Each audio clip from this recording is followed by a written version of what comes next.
Hello, welcome back to my YouTube channel. Today we have numericals which are based on Faraday's laws of electromagnetic inductions. आज हम कुछ numericals करेंगे जो based हैं electromagnetic inductions पर, Faraday's laws of electromagnetic inductions पर।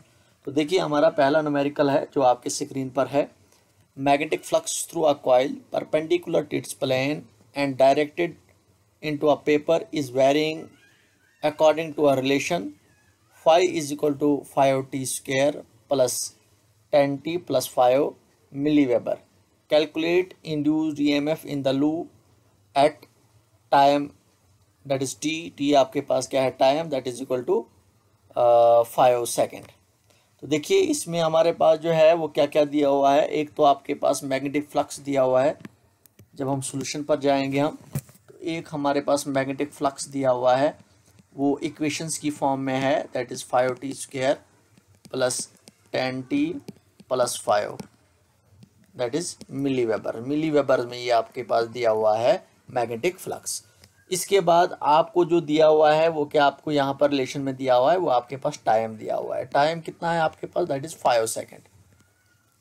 ये कह रहा है कि हमारे पास अगर आपके पास एक कॉइल है तो उस कॉइल में हमारे पास जो है मैग्नेटिक फ्लक्स जो है वो चेंज हो रहा है। जैसे हमारे पास एक कॉइल है तो यहाँ पर रिप्रेजेंट क्या है, तो इसमें मैग्नेटिक फ्लक्स कितना चेंज हो रहा है टाइम के साथ साथ। इसमें मैग्नेटिक फ्लक्स जो होता है, मैग्नेटिक फ्लक्स क्या होता है, total number of magnetic lines of forces, वो चेंज हो रही हैं। और वो कैसे चेंज हो रही हैं, आपको वो मैग्नेटिक फ्लक्स एक इक्वेशंस की फॉर्म में दिया हुआ है। मैग्नेटिक फ्लक्स टाइम पर डिपेंड करता है, that is 5t square plus 10t plus 5 milli weber आपको दिया हुआ है, और आपके पास टाइम दिया हुआ है। आपको बोल रहा है क्वेश्चंस की कैलकुलेट करो आप induced EMF.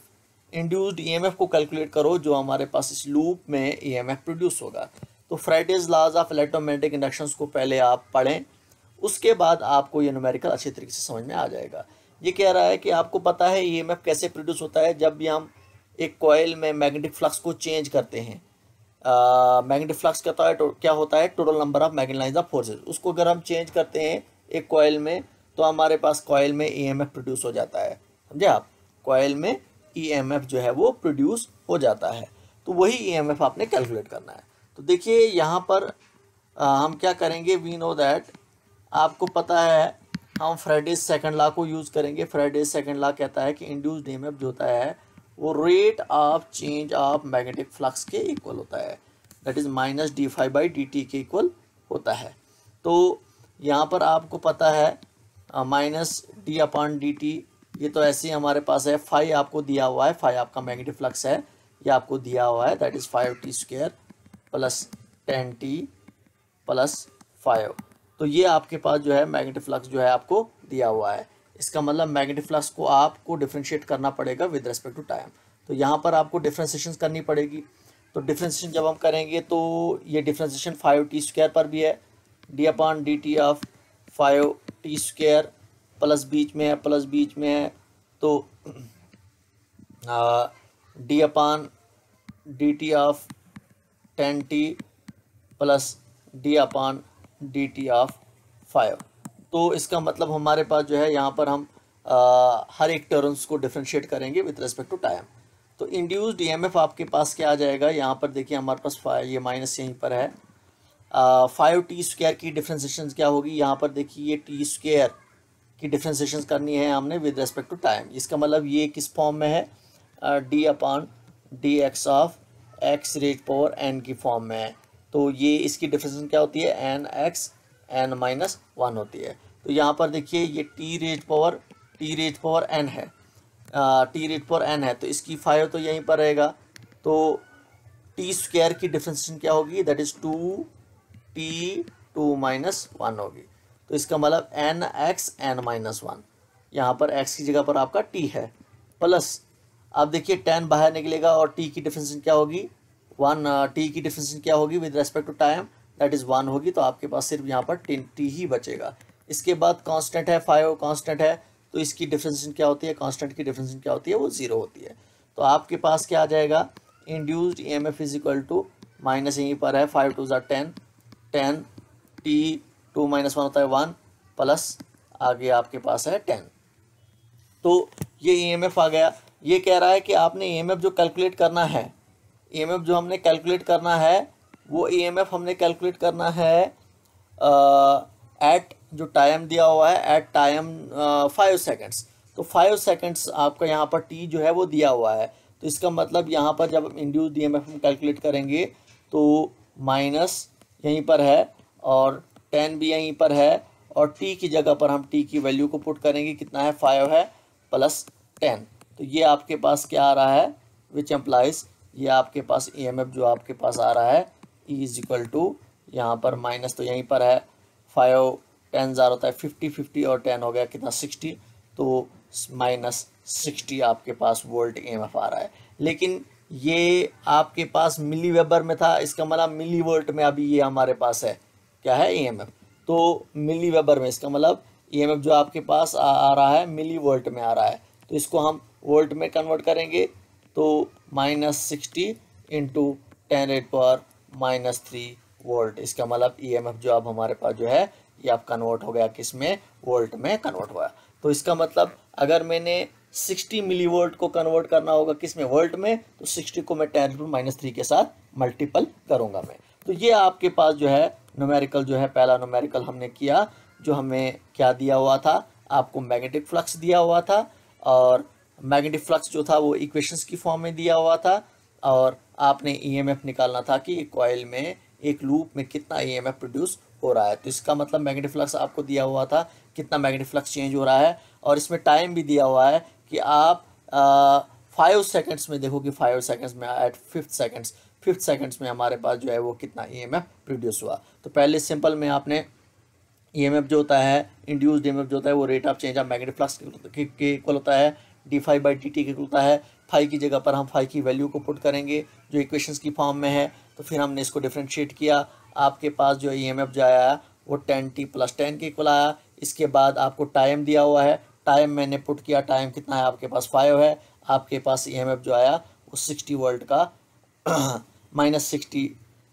Volt milli volt EMF जो आया था आपके पास। लेकिन मिली वोल्ट को मैंने किस में कन्वर्ट किया, वोल्ट में कन्वर्ट किया, तो आपके पास जो आया -60 × 10⁻³ वोल्ट आपके पास ईएमएफ आया।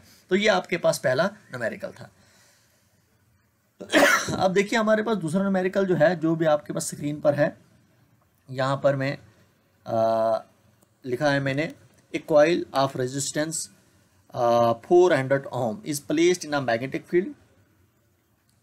Magnetic field such that magnetic flux linked with the coil is given by equations। यहाँ पर भी आपके पास मैग्नेटिक फ्लक्स दिया हुआ है, सॉल्यूशन जो हम निकालेंगे वो आपके पास कितना दिया हुआ है, दैट इज 50t² + 4 ये दिया हुआ है। Where time is in seconds, time जो है वो सेकेंड्स में है। Determine the current at time is equal to 2 seconds, हमने इंड्यूस्ड करंट को कैलकुलेट करना है। तो इसका मतलब टाइम भी आपको दिया हुआ है, 2 सेकेंड्स में हमने कैलकुलेट करना है। तो सबसे पहले हम क्या करेंगे, ईएमएफ को कैलकुलेट करेंगे हम। इसका मतलब ये क्या कह रहा है, आपके कॉइल में कितना मैग्नेटिक फ्लक्स चेंज हो रहा है वो इक्वेशंस की फॉर्म में दिया हुआ है।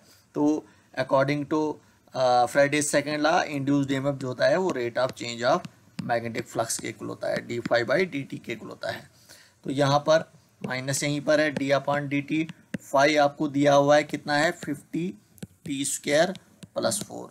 तो इसको हम डिफरेंशिएट करेंगे, इंड्यूस्ड ईएमएफ आपके पास किसको लाएगा, -d तो इधर ही है, तो d/dt ऑफ हम डिफरेंशिएशन करेंगे 50t² को अलग से, प्लस बीच में है, प्लस बीच में है, तो d/dt ऑफ 4 को अलग से हम डिफरेंशिएट करेंगे हम। तो induced EMF is equal to minus यहीं पर है 50t² की डिफरेंशिएशन क्या होगी, 50 बाहर निकलेगा, और t² की डिफरेंशिएशन क्या होगी with respect to time, that is 2t2 - 1, तो प्लस d/dt ऑफ 4 की डिफरेंशिएशन क्या होगी, 0 होगी, क्योंकि ये कांस्टेंट है। तो आपके पास इंड्यूस्ड ईएमएफ जो आ रहा है वो माइनस यहीं पर है, 52 होता है 100 इंटू t, 2 - 1 होता है 1। तो ये आपके पास क्या आ रहा है, 100t जो आपके पास आ रहा है ईएमएफ आ रहा है, जिसको हम वोल्ट में लिख सकते हैं। तो ये ईएमएफ आ रहा है आपके पास, लेकिन आपको टाइम दिया हुआ है, ईएमएफ आपने निकालना है 2 सेकेंड्स एट 2 सेकेंड्स पर। तो टाइम आपको दिया हुआ है, इसका मतलब -100 इंटू टी आपको दिया हुआ है कितना है 2 है, तो आपके पास क्या बनेगा -200 वोल्ट आपके पास जो है वो ईएमएफ आ रहा है। तो ये ईएमएफ निकाला मैंने। अब मैंने क्यों कैलकुलेट करना है, वो क्या कैलकुलेट करना है, ईएमएफ तो मैंने कैलकुलेट किया। इंड्यूस्ड ईएमएफ आपके पास कितना आ रहा है, -200 वोल्ट आ रहा है। मैंने कैलकुलेट जो करना है वो क्या कैलकुलेट करना है, करंट, इंड्यूस्ड करंट को कैलकुलेट करना है। तो इंड्यूस्ड करंट किसके इक्वल होगा, ये होता है हमारे पास ईएमएफ डिवाइडेड बाय रेजिस्टेंस के इक्वल होता है। ईएमएफ अभी आपने निकाला -200, रेजिस्टेंस आपको दिया हुआ है यहाँ पर देखिए आप, a coil of resistance 400 ohm, resistance आपके पास कितना है 400 है। तो यहाँ पर देखिए 0 0 0 गेट कैंसल्ड, यू गेट -2/4, 2 1 ज़ा 2, 2 2 ज़ा 4, आपके पास करंट जो आ रहा है वो -1/2 के इक्वल आ रहा है। तो -1/2 को 1 को डिवाइड करो आप 2 के साथ, तो 0.5 एम्पियर आपके पास जो है वो करंट आ रही है। तो ये हमारे पास दूसरा न्यूमेरिकल था, इजी न्यूमेरिकल था। दोनों न्यूमेरिकल जो हमारे पास जो थे वो बेस्ड थे किस पर, Faraday's laws of electromagnetic inductions पर। Okay, good bye, thank you.